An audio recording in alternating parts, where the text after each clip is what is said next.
mbele ndani ya Uganda. Hilo ni ombi letu tumewapa ili kuunganisha sasa. Ile reli ilikusudiwa kwenda Burundi na DRC.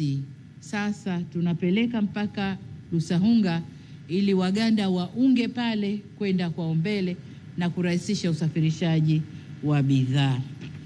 Lakini vivyo hivyo kama mnavyoelewa, meli yetu ya MV Mwanza imeanza kufanya kazi ndani ya ziwa na bila shaka inakwenda kuhudumia Uganda vile vile.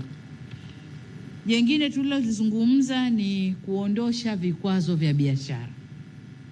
Tumekuwa tukizungumza mara nyingi, vikwazo vya biashara tumekuwa tukiviondosha, na kila tunapoondosha, ziwe ni tarifu baria za kikodi au zisizo za kikodi, biashara inakuwa. Sasa tunakwenda tunarudi nyuma, tunakwenda tunarudi nyuma. Lakini kwa ukweli biashara yetu imekuwa baina ndani ya nchi zetu za Afrika Mashariki. Lakini kuna vikwazo ambavyo watendaji wetu katika maeneo mbalimbali wanaviweka.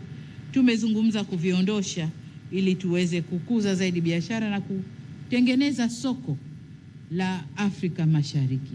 Na hili ndilo mzee alitumia muda mrefu kunieleza, soko la Afrika Mashariki.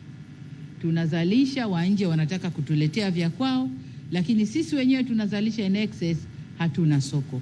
Kwa hiyo hilo nalo tumelizungumza kwa kiasi kikubwa. Jambo jingine tulilolizungumza kuendelea kuzalisha nishati kwenye miradi ya ushirikiano ambayo inaleta hayo mapipeline, lakini pia utengenezaji wa miradi midogo midogo itakayozalisha nishati kwa ajili ya matumizi yetu ndani ya region na ndani ya nchi zetu hizi mbili.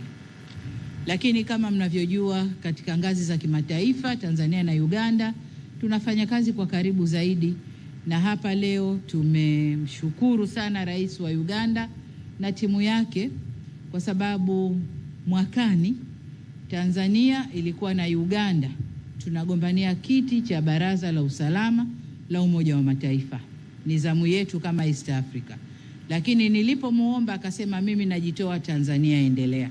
Kwa hiyo tumewashukuru sana kwenye hilo. Lakini vile vile Uganda nayo inagombania kiti kama hicho ndani ya Umoja wa Afrika, nasi tumeahidi tunawapa nguvu ili waende wafanikiwe na hilo.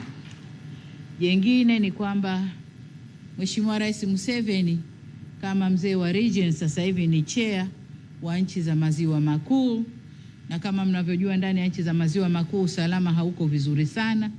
Ana mkakati wa kuanza mazungumzo ya kuleta usalama ndani ya maziwa makuu, nasi Tanzania tumemwambia tunamuunga mkono na tuko tayari kumsaidia atakavyoona inafaa katika jambo hilo.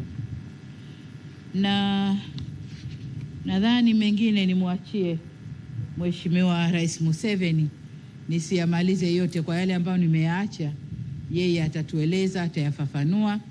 Lakini kama mnavyomjua mzee ni mzee wa historia, tatumegea historia kidogo, atatuasa na atamalizia yale ambayo mimi sikuyamaliza.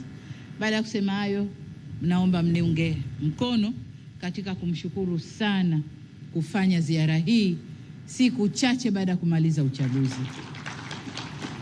Hii inaonyesha kwamba anatoa umuhimu mkubwa sana kwa ajenda za ushirikiano baina ya Uganda na Tanzania, lakini pia kwenye ukanda wetu wa Afrika Mashariki. Kwa hiyo tumshukuru sana. Mheshimiwa Rais, tunakushukuru sana na karibu uzungumze na waandishi wa habari. Asanteni sana.